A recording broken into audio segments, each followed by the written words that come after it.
Stand by. Number 5, Lynch. That's his right. John Lynch. John Lynch. The next turn we have the Tristan Robinson, number 7. What this is, Ron? Robinson. Is that you, Mr. Robinson? Patrick?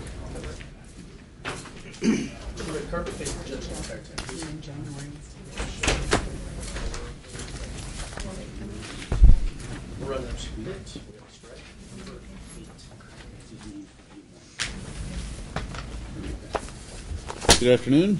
Afternoon, Your Honor. This is Tristan Robinson, 15-1013-80-7. Request leave of the court to file an amended information for purposes of the change of plea, pending copies of the amended information to defense.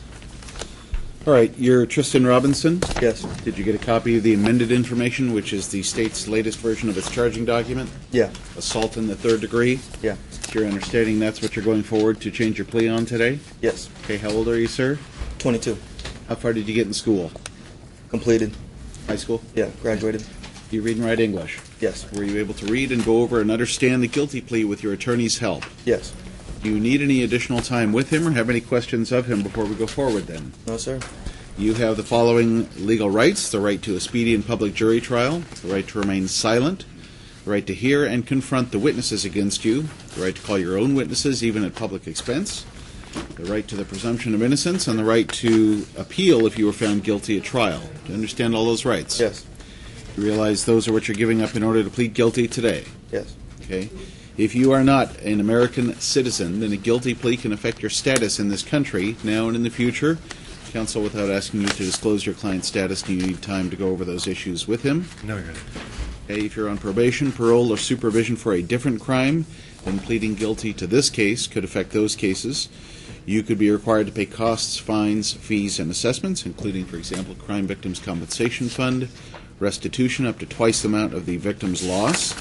Since there is at least one felony here, you'll be required to give a DNA sample and charge the collection cost of that. You'll be giving up your voting rights unless and until those are restored, and your rights to use, own, or possess any firearms unless and until those are restored. And if you're incarcerated, you will not be eligible for public assistance during that time that you're in custody. You understand all that, sir? Yes, sir. All right, turning to the specific charges here then, assault in the 3rd degree. That's a Class C felony under Washington law. Looks like there's criminal history scoring of 2 points, which result in a standard sentencing range of 4 to 12 months, with apparently stipulated to an exceptional sentence of 16 months agreed. We'll hear more about that. But standard range is 4 to 12 months, with 12 months community custody, maximum term 5 years in prison, maximum fine $10,000. You understand that's what you're potentially facing by pleading guilty. Yes, sir. And even though there may be a sentencing recommendation, that's only a recommendation. The court gets the last word, so it's not a guarantee that your sentence will be what's recommended. You understand that? Yes, sir. Other than that sentencing recommendation, has anybody promised you anything or threatened you in any way to get you to plead guilty? No, Your Honor. How do you plead to this charge then? Guilty. And you were asked to give a statement. Your statement says that on July 20, 2015 in Clark County, Washington, with criminal negligence as an accomplice, you caused bodily harm to Noah Banuelos and or Sativa Kennedy by means of a weapon or other instrument or thing likely to produce bodily harm, and that you agree to an exceptional sentence of 16 months, which is above the standard range. Is that your statement, sir? Yes, Your Honor. Is it true and correct? Yes. Okay. Supplementation?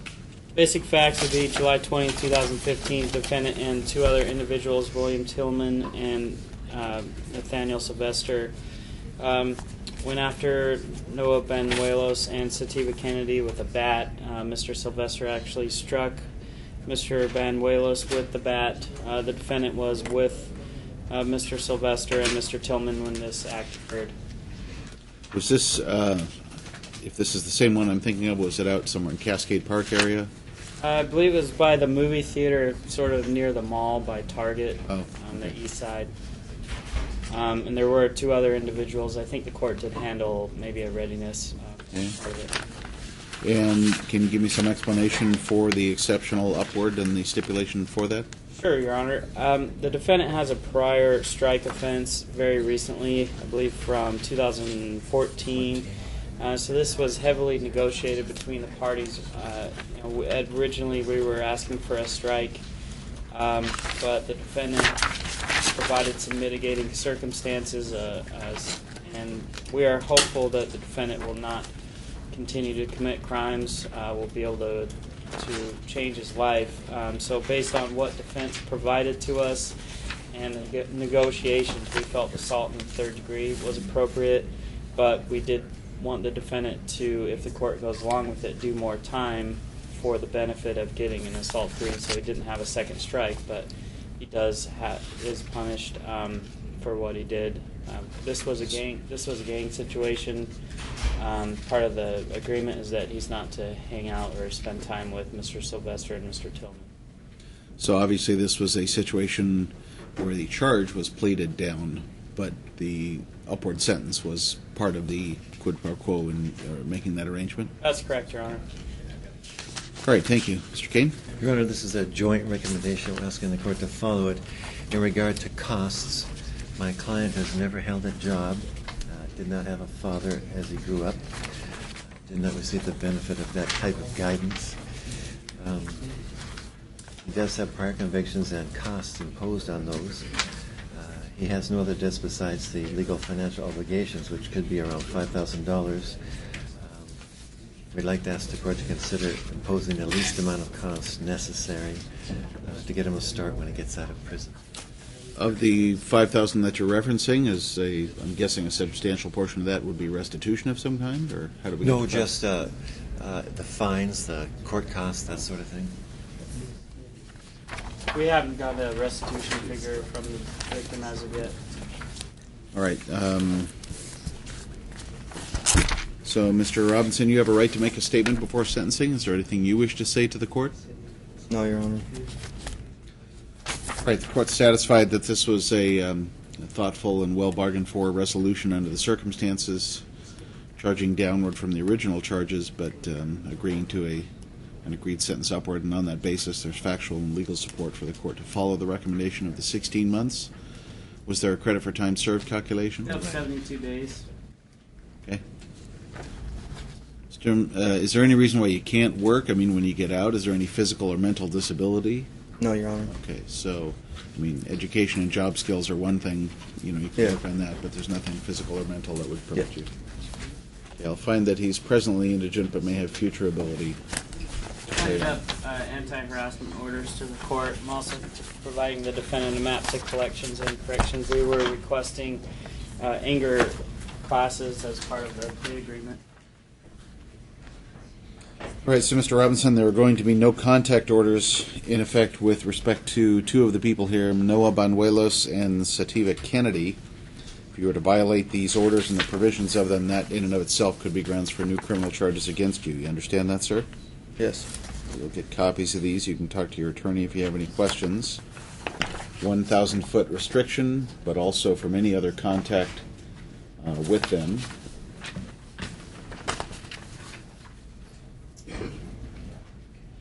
I think we can step to the side, Mr. Kane. Okay, thanks, Your Honor.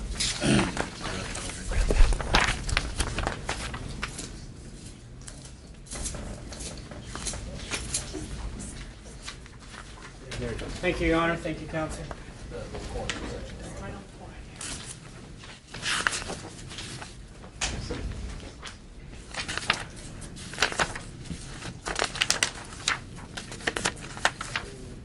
I think we're ready on Shoop.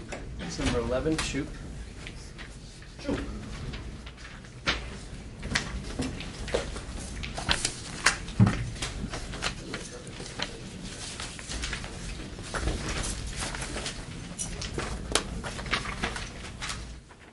Yeah, 1 second while I get cut up here.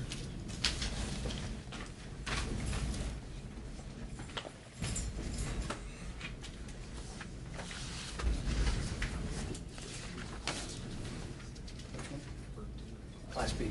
Yes.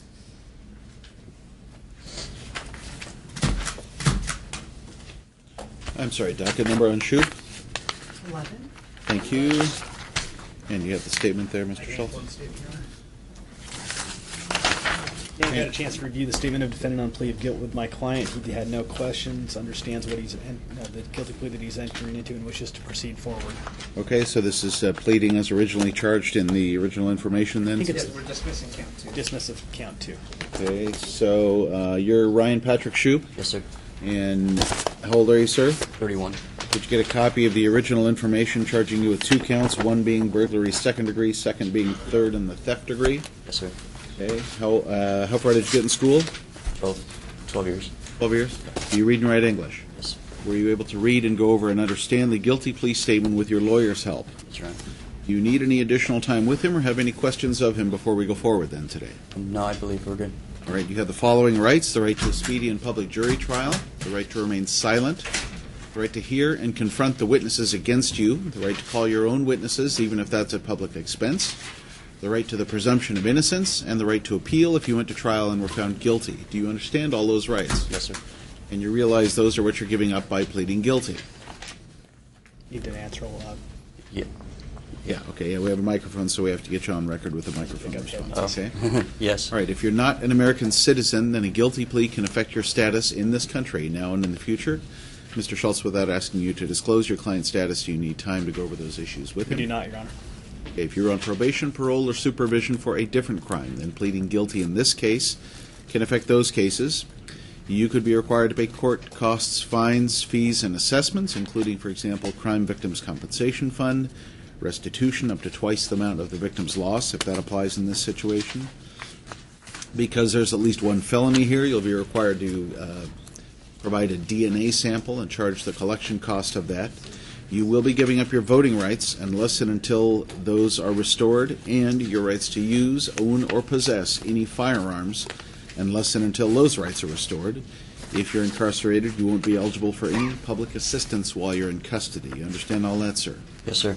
Turning here to the specific charge then, burglary in the second degree. That is a Class B felony under Washington law. There's no history for scoring purposes, which means that the standard range for this charge is 1 to 3 months, with maximum term 10 years, maximum fine $20,000. Do you understand that's what you're potentially facing by pleading guilty on this case? Yes, sir.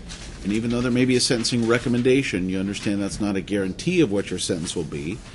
The court could go above or below what's being recommended. You understand that? Yes. Other than that recommendation, has anybody promised you anything or threatened you in any way to get you to plead guilty? No. How do you plead to this charge then? Guilty.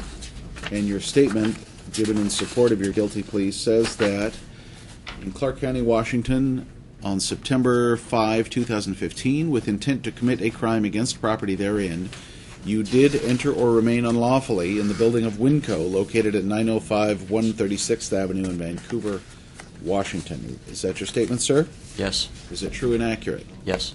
In that case, there is a basis for us to accept your guilty plea. State's recommendation. Here it's 30 days. Defendant currently has 20 days credit, so there'd be 10 days left to serve. If Your Honor followed the recommendation on 1 to 3 month range with 0 offender score, standard fines, fees, conditions, bring us no community custody. The victims were notified and told us not be attending. We do want to proceed. And we're discussing count 2 per the plea agreement, no contact for 10 years with the victim. That's all. Mr. Schultz. It's correct, Your Honor. It's a stipulated agreement. We're just requesting the court follow it. It's a situation where my client had been previously trespassed from Winco, committed a shoplift, was cooperative after the fact. It was a low amount of money, but it doesn't change the fact that it's a burglar in the second degree under the statute. All right, sir, you have a right to make a statement. Anything you wish to say to the court before sentencing? No. Have you learned anything from this? Yeah. Is this something to do with drugs, perhaps, that's driving this? Yeah. Okay. What kind of plan do you have for yourself? What kind of help are you going to get for yourself? Jump into treatment right away. Okay. Do you have a support system? You live at home, or who do you live with? I'm going to be moving in with a friend of mine, a clean and sober friend. Okay.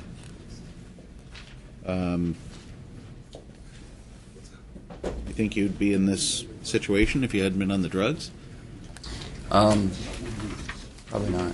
Wouldn't think so. No. Well, it'll be up to you what you do from here on out, but sounds like the recommendation is well warranted. I'll sentence to the 30 days per the recommendation, credit for the 20 already served.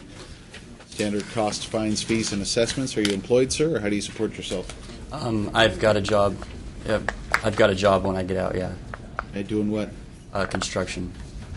All right, part of this judgment and sentence will include a financial component, so you're going to have to work on paying those off. They're pretty reasonable to work with, but you have to be in touch with them Okay. and get some sort of payment arrangements. Okay. Thank you.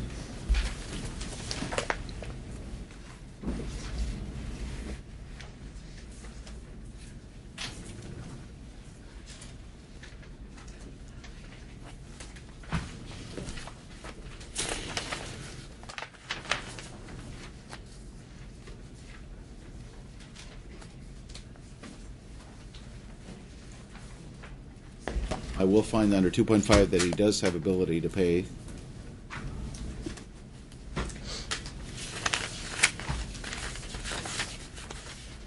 You'll be prohibited from contact with any Winco store. So that means any Winco store. So you've lost your privilege of being able to shop there or even visit there as a visitor. You understand that? I understand that. So, and you mentioned the victim was provided with opportunity to provide input, but declined. Mr. St. Clair? I'm sorry, Your Honor. That's correct, Your Honor. You mentioned that the victim was notified and given opportunity, but They don't generally appear or send a representative. just wanted to make sure we checked that off the list. I don't believe I've seen a restitution estimate yet, but it's not much, and the property was all recovered. Well, they got 180 days if they want to come back and ask for restitution against you, but maybe it's a non-issue. He'd be executing a waiver of appearance, and I'll handle it for him, Your Honor. Thank you. All right, thank you. Thank you. All right, ready to go on Calkin. Calkin is number 3. 3. That's what it is. Calkin.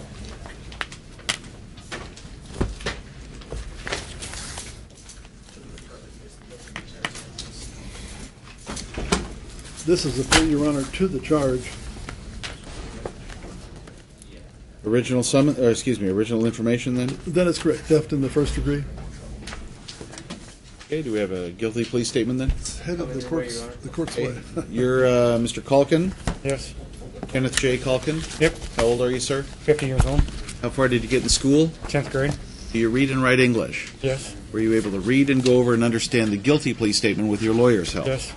Do you need any additional time with him or have any more questions of him before we go forward then today? No, I don't. Okay, you have the following rights: the right to a speedy and public jury trial, the right to remain silent, the right to hear and confront the witnesses against you, the right to call your own witnesses even if that's at public expense, the right to the presumption of innocence, and the right to appeal if you went to trial and were found guilty. Do you understand all those rights? Yes, I do. And you realize those are what you're giving up in order to plead guilty. Yes. If you're not an American citizen, then a guilty plea can affect your status in this country, now and in the future. Counsel, without asking you to disclose your client's status, do you need time to go over those issues No, with without, him? Your Honor. It's not an issue. Okay, if you are on probation, parole, or supervision for a different crime, then pleading guilty in this case could affect those cases. You could be required to pay costs, fines, fees, and assessments, including, for example, Crime Victims Compensation Fund, restitution up to twice the amount of the victim's loss because this is a property crime, any other costs, fines, and fees. Since it's a Class B felony, you'll be required to submit a DNA sample, and you'll be charged the cost of collecting that. You'll be giving up your voting rights unless and until those are restored, and your rights to use, own, or possess any firearms unless and until those rights are restored. To the extent that you're incarcerated, you will not be eligible for any public assistance during that time. Do you understand all that, sir? Yes, I do. Turning to the specific charge here, then, which is theft in the first degree. That's a Class B felony under Washington law. There's no history for scoring purposes, so your standard range is 0 to 90 days, with maximum term 10 years in prison, maximum fine $20,000. Do you realize that's what you're potentially facing by pleading guilty on these charges? Yes. And even though there may be a sentencing recommendation that's been bargained for and worked out, the court is not obligated to follow that, so it's not a guarantee of what your sentence will be. You understand that? Yes, I do. Other than the recommendation, has anybody promised you anything or threatened you in any way to get you to plead guilty? No. How do you plead to this charge then? Guilty. And you were asked to give a statement of what makes you guilty, and you say that between September 3, 2012 and October 23, 2012, in Clark County, Washington, you wrongfully obtained or exerted unauthorized control over jewelry valued at more than $5,000 with the intent to deprive Francis Sievers, the true owner thereof, of that jewelry. Is that your statement, sir? Yes. Is it true and accurate? Yes. In that case, we will accept your guilty plea as being factually and legally substantiated. State's recommendation? The recommendation is 30 days work crew minus any credit for time served.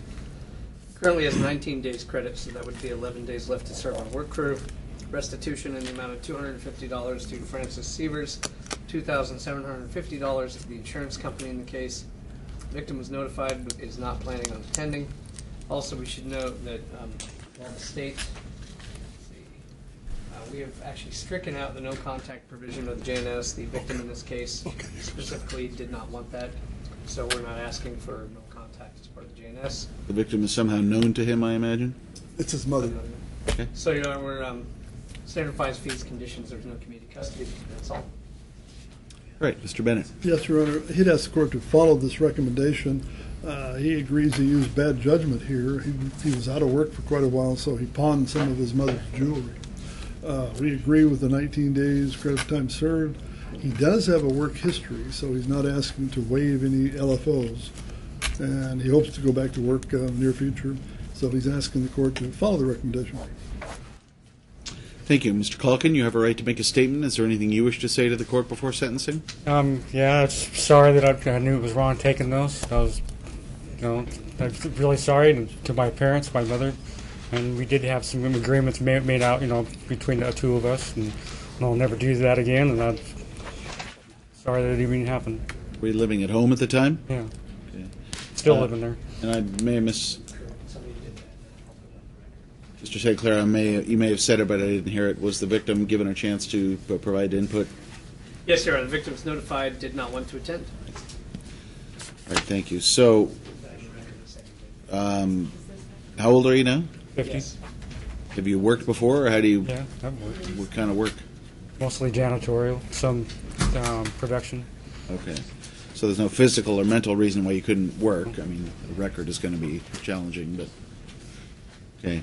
So is the plan that are you planning to move back home then? Well, I plan to get a job, then move out eventually, then go be with my kids. All right. Well, court will follow the recommendation. 30 days credit for the 19 served. Standard costs, fines, and fees. You're going to have some financial things to work off here. They're pretty reasonable to work with, but you are the one responsible for getting in touch with collections, getting on some sort of a payment plan to get these things paid off. Okay. On the 11 days remaining, can he do those on work crew? State's position on. That was probably, we're just asking to be screened in custody so we don't lose track of him if he's not qualified. I've done it before. Seems to make sense. Might as well make best use. Of course, if you 11 more days to serve out on work crew. Correct. Yeah, you can be screened in custody for that. Okay, let's go for that.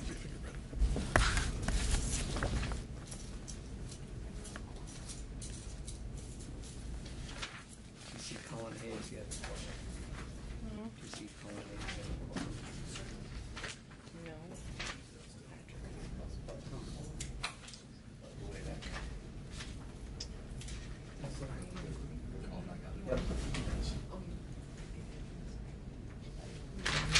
No, I just gotta get this done. And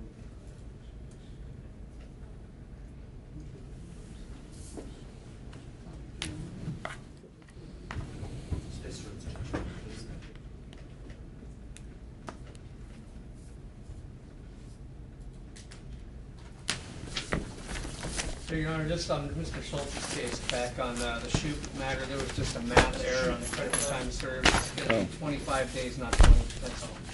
Do you want me to make that correction to the judgment sentence? It's actually what he served. It was actually just a math error on the state's part, Your Honor. So, no issue. Just going to give 25 days credit rather than 20. And we've changed that on all the orders. Okay, thank you. Let you initial off here. Luckily, it was an easy math question, Your Honor. Otherwise, I would have missed it.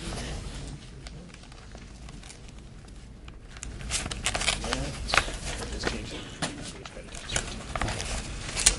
Thank you, Your Honor.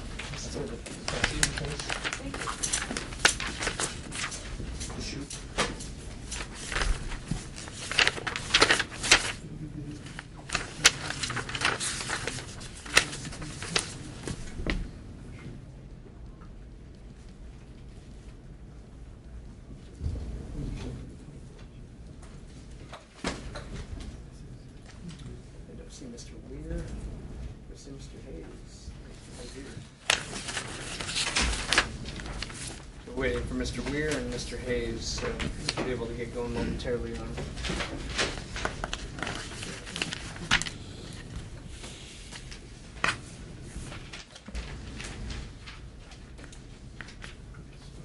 Any word out to Mr. Weir on that? Not sure. He's usually here, so maybe he's in the courthouse somewhere.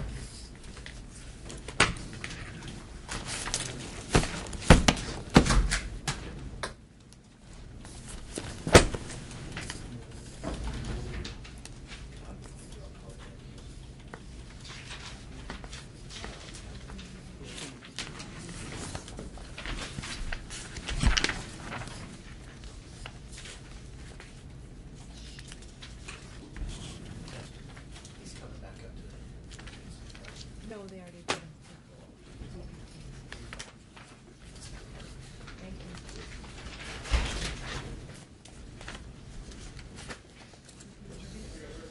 Mr. Hayes, you can go next.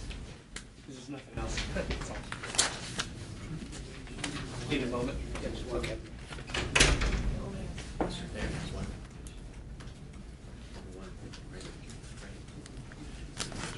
No, that's Mr. Hayes' case. Something waiting for call.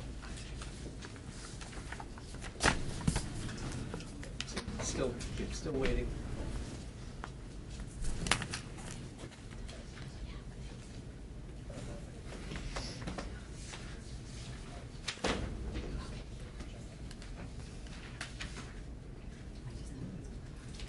Looks like McCrae is going to be next, Your Honor, once Mr. Hayes is ready to go. Number 1, file on there.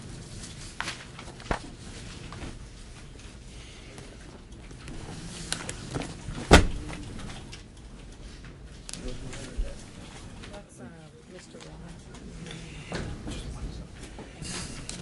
Anything else?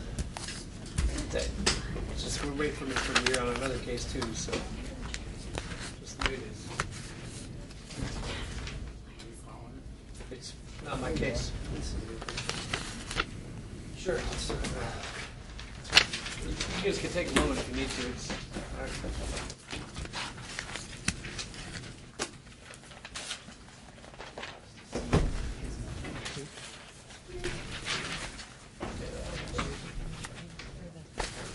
All right, we got it.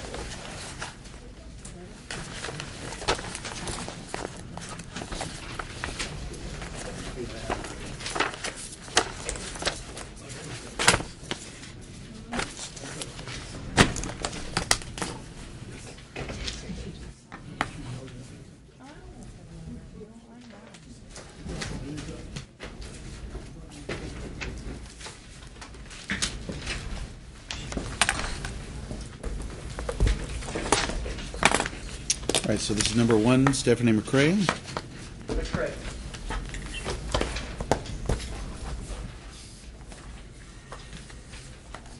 To the red carpet, please, sir.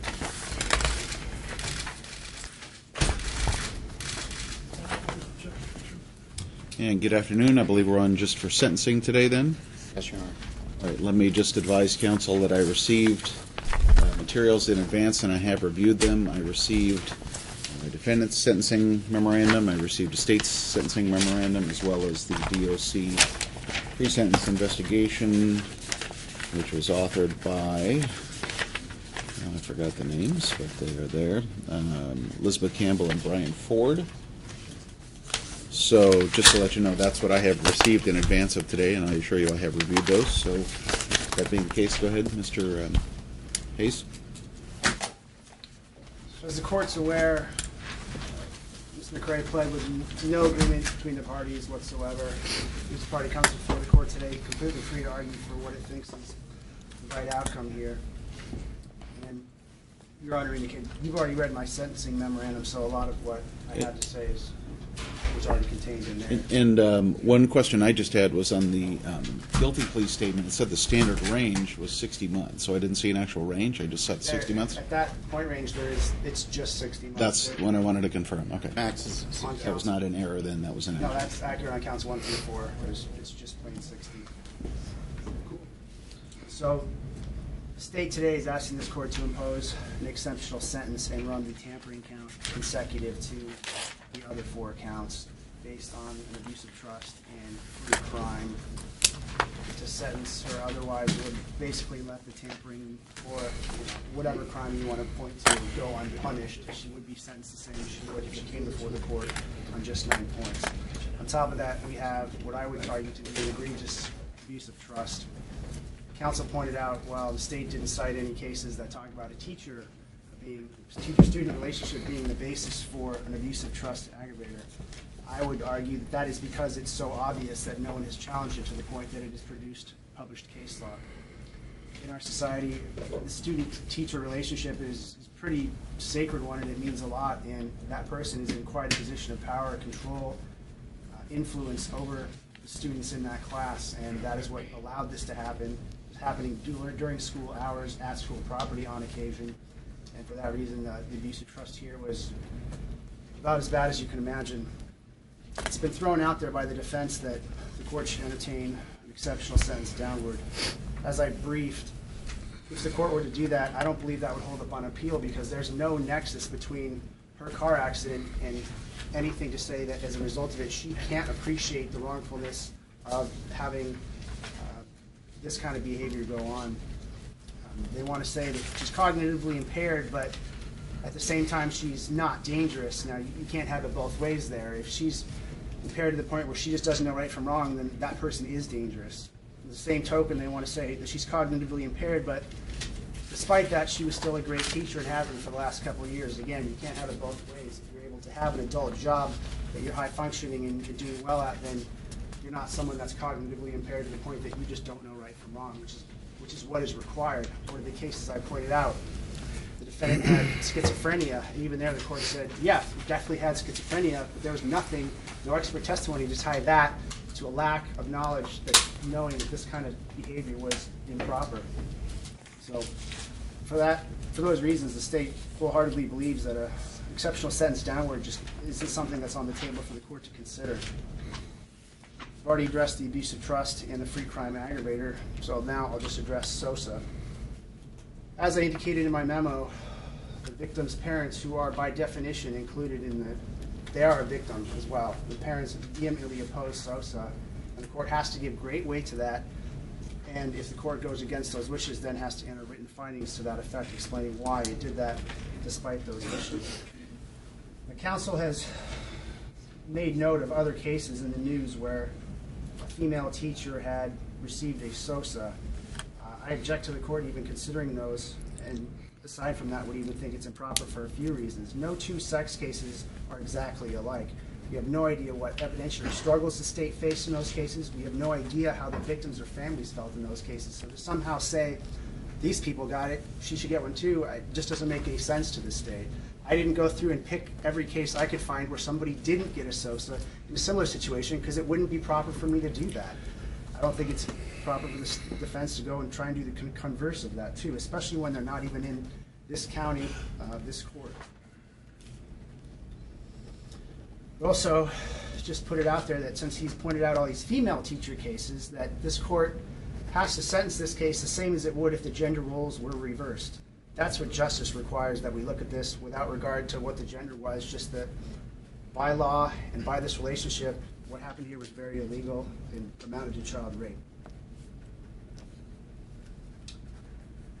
If the court were to grant SOSA, that would be just too lenient in this situation.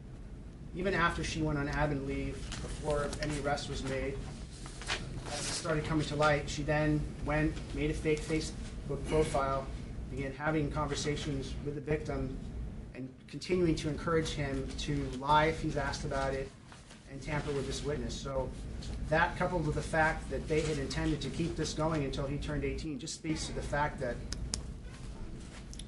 any remorse that's happened well after she was charged, and I would say she's sorry that she got caught.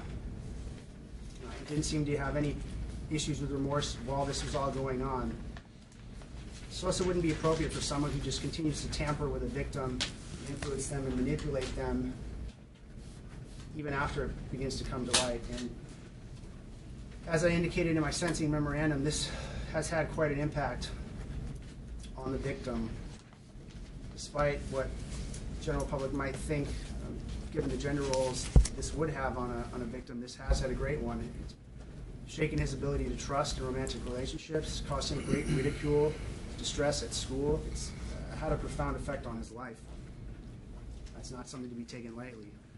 While he, at this point in time, is not taking a position one way or the other, as I would say, then we are left with what is given to us under the definition of victim, and that's the parent's wishes.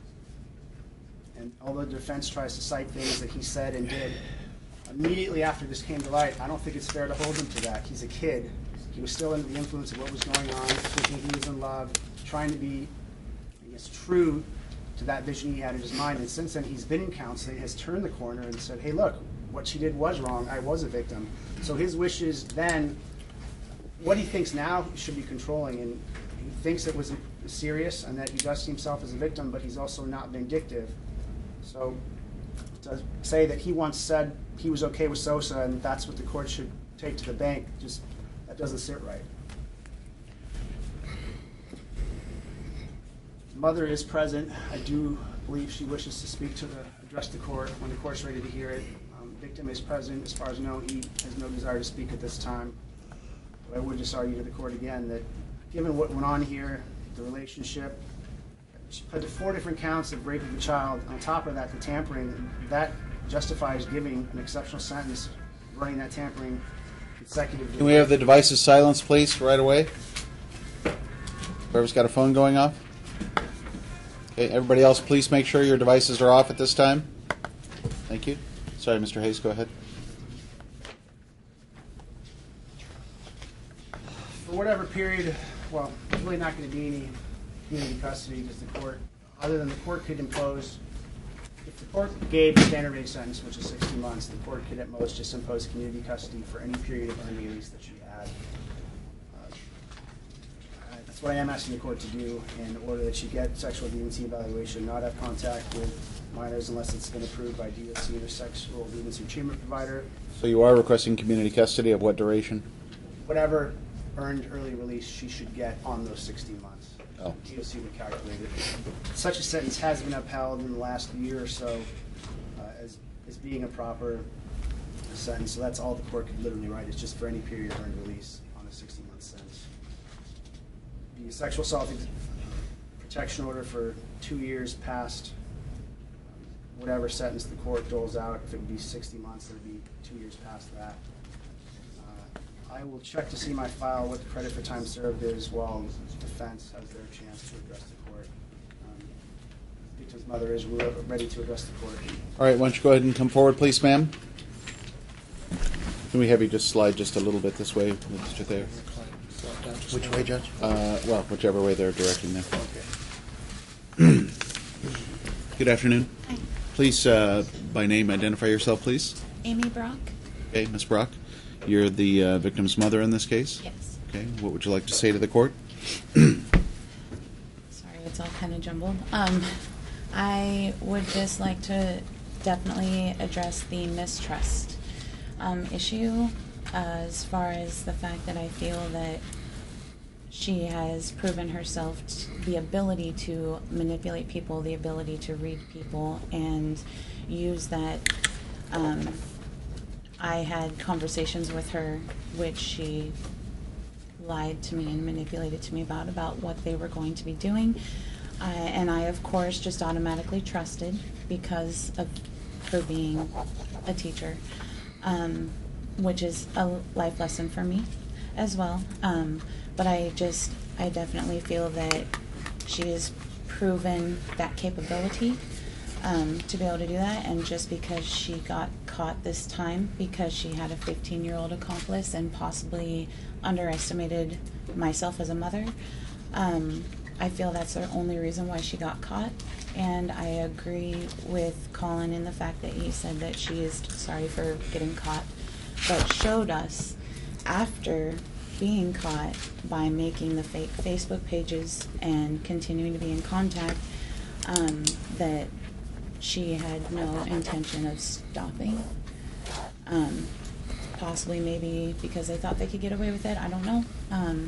But I feel that all of those things have proven the fact that she is a very intelligent individual, and I do not feel that SOSA would be appropriate for the things that she has shown us. Also, the light of the fact that if she were a male, would this be looked at differently? Would SOSA even be an option? I'm not sure. So I guess those are my two main things. I was, well, typed out and not jumbled in my head on the paper.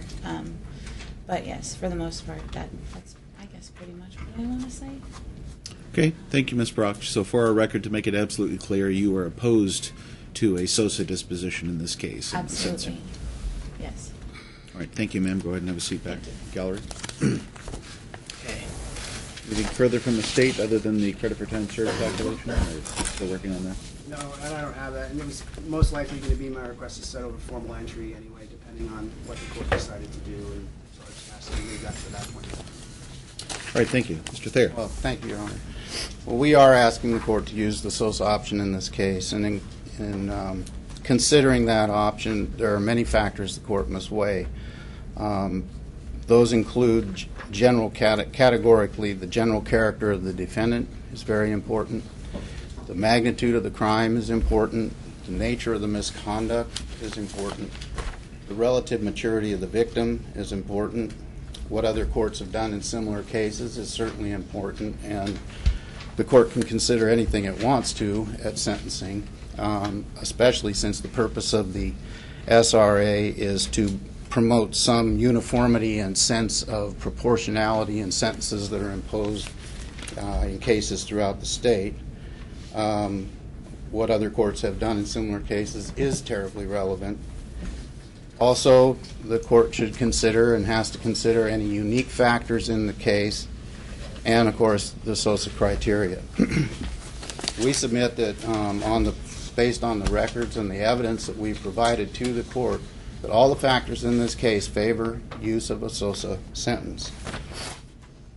Starting with the general character of the defendant, Stephanie McCrae has no prior criminal record. She was an excellent and dynamic teacher who worked hard and inspired her students for many, many years. Her overall contribution to the community has been overwhelmingly positive, and the misconduct in this case was completely out of character. Second factor that I think is really important to consider in weighing this is the magnitude of the crime. This is not a Class A felony case. It's not a homicide case. The standard sentencing range for second-degree manslaughter with no prior record is 21 to 27 months. For vehicular homicide by reckless misconduct, it's 21 to 27 months. The nature of the misconduct in this case is also an important factor for the court to consider. The misconduct here was situational, and it evolved from an inappropriate friendship that Stephanie allowed to develop with her student. As Dr. Brewer noted in his report, quote, "The subject is not a predatory, repetitive offender, nor is she pedophilic or criminally oriented." And as Dylan Fowler, the victim in this case, told us when we interviewed him just in June, a couple months ago, not immediately after the crime occurred, he never felt pressured or forced by Stephanie. Instead, there was a time when he felt like he was pressuring her, that the relationship evolved out of a common interest in meditation, that he told her that he wanted to kiss her at some point and felt like he was falling in love with her, that about a month after they first kissed, he mentioned to her that he wanted more, that she told him that they needed to wait until he was 18, and that he told her he didn't think he could wait that long. Looking at the relative maturity of the victim, which is also a factor the court should consider certainly in this case, and it certainly doesn't excuse the misconduct, but it would be one thing if the victim in this case was sexually inexperienced and naive or had mental or emotional deficits or was otherwise especially vulnerable. But based on the evidence that the court has seen and reviewed, that's not the case here. Another factor that's very important for you to consider is what other courts have done in similar cases. And we have provided a case just from last August in Pierce County where the Superior Court judge there used SOSA and imposed a 6-month sentence in a case where a 25-year-old teacher had been convicted and pled guilty to child rape of 2 different students and sexted a 3rd student. And in reading that article, there was apparently no mitigating circumstances explaining the misconduct like there are in this case. Another important factor, and really germane to this sentencing, are there any unique features in this case that the court should consider one way or the other? Well, there really are 3 unique factors in this case. First, there are mitigating circumstances. Stephanie McRae was trying to cope with a brain injury and had not been herself since the accident in 2012. And you know that because we provided a letter from the associate principal at the high school, Rashonda Waters, where she noted in her letter, quote, "Following her injury, there were dramatic changes in Stephanie's personality, behavior, and mood," unquote. Ms. Waters noted that she had memory problems, that her words would come out in the wrong order, that her reactions were impulsive. Students and some parents noted that she started to act immature, which she'd never done before. She'd always been an example for everyone and was a highly regarded and teacher at the school. And even the students, according to the associate principal, reported that she was acting like a teenager. The doctors who treated her noted that her judgment was impaired, and that this impairment obviously contributed to the misconduct in this case, I think is amply demonstrated by the fact that prior to this isolated aberration, she'd led an exemplary life. She'd never done anything that had caused anyone to have any concerns about her. But after the accident, she was injured and damaged. And that mitigating factor is, I think, crucial in this case. The second unique feature of the case, of course, is the abuse of trust. Certainly that applies here. But that's true in every teacher-student sexual misconduct case, Your Honor. It's not a reason to deny or reject a SOSA option, and it's not a reason for an exceptional sentence. And the final unique factor here is the witness tampering. But the record shows that Stephanie was mentally and emotionally impaired when she did that she was displaying poor judgment and impulsivity and experiencing problems coping with her life even before the disclosure occurred, and clearly indicated or contributed to what happened, to the misconduct that did happen. And contrary to the state's characterization that she was manipulative, she was in truth, she was injured and impaired. And her response to the crisis of disclosure was impacted by that impairment as well. The legislature has given us some criteria to guide the courts in deciding whether or not the option should be used. There's 6 basic criteria. Whether the offender in the community will benefit from the treatment alternative, whether the alternative is too light and too lenient in light of the extent and circumstances of the offense, whether the offender has other victims in addition to the victim of the offense, whether the offender is amenable to treatment. The court has to consider 5, the risk the offender would present to the community if she were released on probation. And 6, the court has to give great weight to the victim's opinion whether the offender should receive the treatment option. In addressing those 6 criteria, they overwhelmingly favor using the SOSA option. The first one is both the offender and the community will benefit from using this alternative. Obviously, rehabilitation benefits the offender, but it also benefits the community. If the offender benefits from the community, then the risk of reoffense is reduced. and reducing the risk of reoffense to the community, I would submit as the overarching sentencing priority in any criminal case. Someone who has addressed the problem, has engaged in counseling, as she has voluntarily now did for many months, and gets clinical opinion for the court to consider that she's extremely unlikely to reoffend if she's allowed to continue in the counseling that she's being provided, reduces the risk of reoffense to, according to our experts, almost zero. Second, in looking at whether the alternative is too lenient in light of the circumstances of the case, it's not too lenient, first of all, because it's not disproportionate to a case that we provided for the court from Pierce County that was recently the option was used. There are mitigating circumstances in this case, which are, I think, pivotal. Did not exist even in the Pierce County case. And third, anyone who thinks that a SOSA sentence is too lenient has never spent 12 months in the Clark County Jail. That is a horrible experience, especially, maybe not for people who've been to jail many times or have some experience, but for a young woman who has never been in trouble in her life, it is a nightmare. The third factor that the court has to consider is whether the offender has other victims in addition to the victim in this offense. And unlike the teacher in Pierce County, she has no other victims. This was a situational thing, not something that was predatory. The fourth factor is whether the offender is amenable to treatment.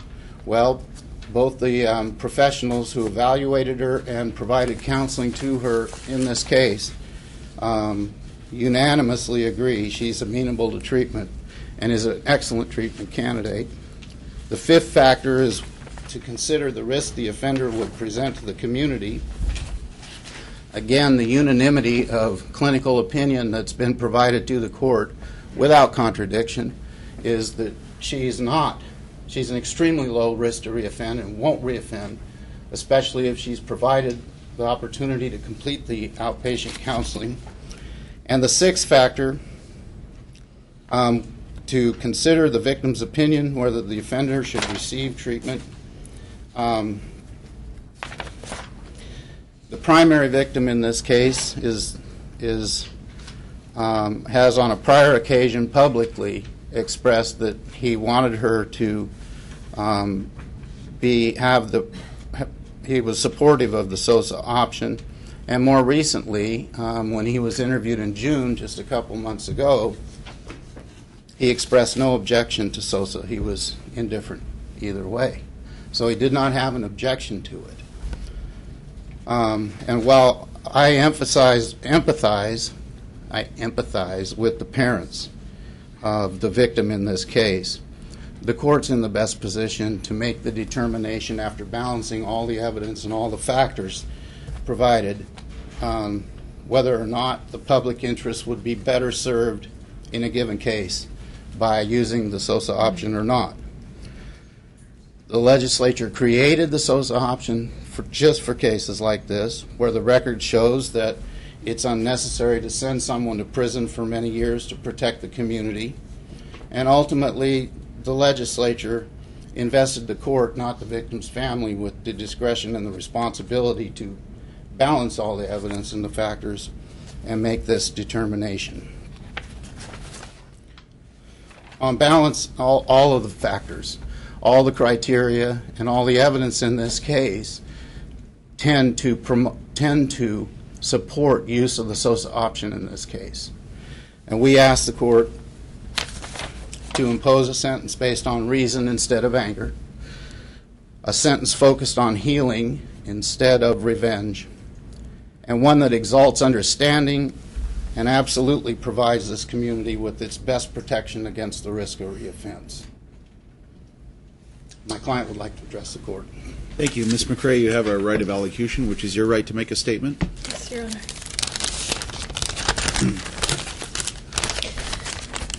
I take full responsibility for my actions.